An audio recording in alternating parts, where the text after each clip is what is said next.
Bom dia pessoal, graça e paz, Pastor Edu com você mais uma vez. Hoje numa manhã fria, mais gostosa, eu quero poder meditar com você um pouquinho mais na Palavra de Deus. Mas antes vamos orar ao Senhor, pedindo a Ele orientação, porque sem Ele nós nada podemos fazer. Feche teus olhos, curva sua cabeça. Pai, em nome de Jesus, te rendo graças porque Tu és um Deus fiel. Obrigado por mais um dia de vida que Tu nos dás. Obrigado pela Tua misericórdia, Deus. Eu te peço, Jesus, que Tu abras os nossos olhos, o nosso entendimento. Que tudo que nós venhamos a fazer, Pai, seja para a honra, glória e louvor do Seu nome. Obrigado, meu Deus, por Teus cuidados. Fala ao nosso coração, em nome de Jesus. Amém. O tema de hoje que eu quero tratar com vocês chama-se honestidade. É um texto muito conhecido da maioria, acredito, que fala sobre a relação incestuosa entre dois irmãos, os filhos de Davi. Então eu peço que você abra a sua Bíblia no livro de 2 Samuel, capítulo 13, versículos de 1 ao 24. Como é um texto longo, não dá para lê-lo agora para vocês na íntegra, mas eu separei apenas alguns versículos para nós lermos e nós fazermos a nossa meditação. Aqui em 2 Samuel 13, versículos 14 e 15, vou destacar esse dentre todos eles, fala assim: Mas Aminon não quis ouvir o que Tamar dizia, e como era mais forte, ele a forçou e teve relações com ela. Depois teve nojo dela e a odiou ainda mais do que a tinha amado antes. Então disse: saia daqui. Aqui é um caso bem característico de quando nós confundimos amor com paixão. Paixão é um sentimento da alma, é algo que você sente, aquela coisa impulsiva. O amor é uma escolha. Jesus falou que amor, ele era um mandamento. Se é um mandamento, você escolhe quem você deve amar e quem você não deve amar. Então você decide se você quer amar uma pessoa ou não. Já a paixão nos leva para decisões precipitadas, para atitudes impensadas, como teve aqui esse caso de Aminon com a sua irmã Tamar. Nós percebemos que a paixão humana por vícios e pecados faz com que nós desejemos algo errado e depois que nós a conseguimos, nós a odiamos.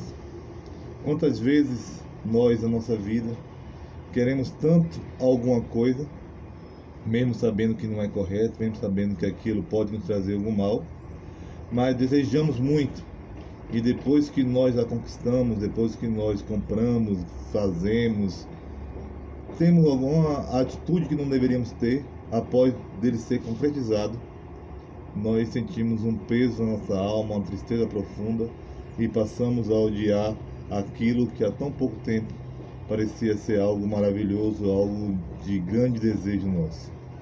A nossa alma, a Bíblia fala que o coração do homem ele é enganoso e nos leva por caminhos tortuosos, que o final dele é caminho de morte. Por isso que nosso coração ele deve estar sempre nas mãos de Deus. E também aprendemos nesse texto que nós devemos considerar cuidadosamente a quem buscamos conselhos. Por causa de uma má orientação e do pecado concebido, o primo do Aminon, o Jonadab, ele perdeu a sua credibilidade. A Tamar, ela perdeu a sua virgindade. O Aminon perdeu a sua vida e Davi perdeu seus filhos. Tudo por causa de um conselho mal dado. Se você prestou atenção na história que você leu, você vai perceber que tudo começou numa conversa entre dois jovens, o filho do rei e seu parente, seu primo. E ele foi aconselhado a fingir que estava doente para que a sua irmã fosse visitá-lo. E ele fizesse uma situação que conseguisse ficar a sós com ela e assim tivesse relações com aquela menina. O Aminon ele foi aconselhado pessimamente por seu primo e fez a loucura que ele fez. No final de tudo, seu primo ele perdeu toda a credibilidade no reino, as pessoas já não confiavam mais nos conselhos dele, perdeu a posição que ele tinha. O Aminon, tempos depois, ele foi assassinado pelo seu irmão Absalão, que depois também veio a ser morto numa guerra, numa batalha lá na frente. A Tamar, que era a vítima, perdeu a sua virgindade, perdeu a sua honra, que naquela época isso era algo impensado para uma pessoa solteira. E Davi perdeu os seus 2 filhos, Aminon e Absalão, cada um em seu tempo, mas ambos devido a esse pecado. E quando nós vemos essa perda do Davi, nós percebemos que nós devemos tratar o pecado que nós cometemos imediatamente, porque as consequências de um pecado não confessado, elas irão crescer a cada dia.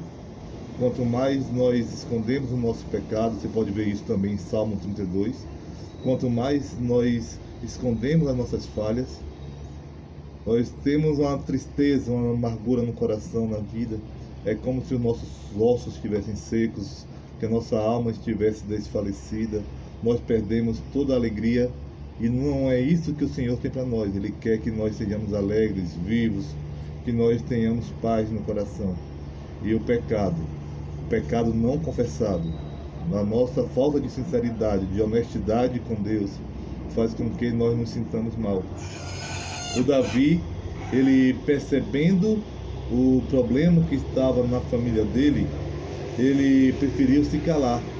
Talvez ele não se sentiu à vontade de confrontar Aminon pelo pecado que ele fez, porque anos atrás ele tivera cometido algo parecido com a Batseba. Ele também teve um pecado de adultério. Ele também teve um pecado de assassinato, porque colocou Urias à frente da batalha, mandou o exército recuar para que ele morresse, a Batseba ficasse viúva e livre para ele.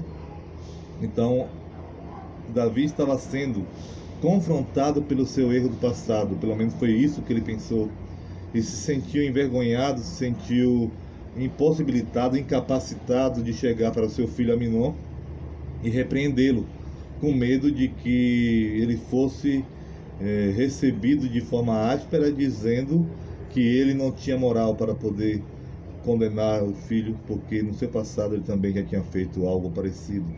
Por isso Davi ele preferiu se esconder, ele preferiu evitar o confronto, mas isso não foi benéfico, nem para ele, nem para sua família. A família do Davi ficou desestruturada por causa do erro dos seus filhos e pela passividade do pai. Davi, ao invés de encarar o pecado de frente, ele ficou realmente com receio de confrontar o seu filho, com medo também de ser confrontado. Muitas vezes preferimos escolher o que resolver e o que negar, pois a confrontação nos mete medo. Quantas vezes vem algo em nossa vida, vem algo que nos deixa atônitos, com medo da reação, e muitas vezes falamos, esse problema eu vou resolver, esse eu deixo para depois, para ver se o tempo ele vai resolver o problema. Tem uma frase até cômica que fala assim: se tempo fosse remédio, a farmácia vendia relógio. Então o tempo não resolve nada, o que resolve é arrependimento, é confissão de pecado, é mudança de atitude, metanoia, mudança de mente. É isso que muda, é isso que resolve nossos problemas, encarar de frente, tendo Jesus à frente da nossa batalha, guerreando por nós. Nós temos certeza que nós seremos vencedores, mas se nós formos fazer as coisas do nosso jeito, da nossa maneira, nós só teremos derrotas. Por fim, os vícios e pecados são muitas vezes usados para desviar nossa atenção. Quando nós estamos presos a uma culpa que nós não confessamos, quando nós estamos com receio de confessar, de encarar os problemas de frente, quando nós estamos com medo das consequências, nós, ao invés de levantarmos a cabeça, reconhecer nossa falha e buscar em Deus o perdão do nosso pecado, muitas vezes nós preferimos viver uma vida de pecado, uma vida de vício, tentando esconder a nossa dor, a nossa vergonha através dessas falhas. Mas todas as vezes que nós buscamos atalhos para os nossos problemas, eles só irão crescer, só irão piorar. Porque pecado não confessado, ele gera morte, ele gera tristeza. E muitos de nós, com medo de encarar as consequências, com vergonha de que o nosso nome venha a ser sujo, que nós venhamos a ser envergonhados, nós preferimos esconder as nossas frustrações em vícios, em pecados, em atitudes que só fazem piorar a nossa situação. Mas Deus, ele é misericordioso. Chama a mim e a você, neste momento, para que nós confessemos as nossas falhas, nossos pecados. Aqueles que estão em Cristo têm o Espírito Santo em si, e todas as vezes que nós pecamos, nós somos constrangidos pelo Senhor para buscá-lo e pedir perdão pelas nossas falhas. O apóstolo João, lá na sua primeira carta, ele fala que aquele que é nascido de Deus não vive pecando. Então, o pecado na vida do crente, na vida do discípulo de Cristo, ele ocorre, mas não é um hábito, é uma situação ocasional. E quando nós pecamos, nós somos constrangidos a buscar o Senhor pedindo perdão, reconhecendo nosso erro, fazendo a reparação daquele mal que nós cometemos, sendo honestos com o Senhor. É para isso que Ele nos chama. Se nós, igreja, somos representantes legais de Deus aqui na terra, devemos nos comportar da forma que o Senhor decidiu que nós deveríamos nos comportar. Se você representasse aqui na terra um juiz de direito em um evento, como é que você estaria ali? Você estaria a caráter, a rigor.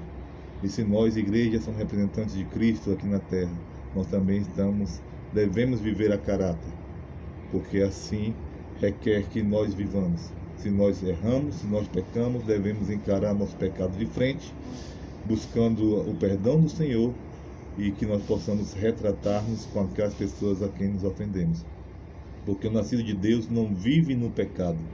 Quem vive pecando tem que fazer uma remodelação, tem que fazer uma adequação no seu caráter, buscar no Senhor a cura da sua alma, o perdão do seu pecado.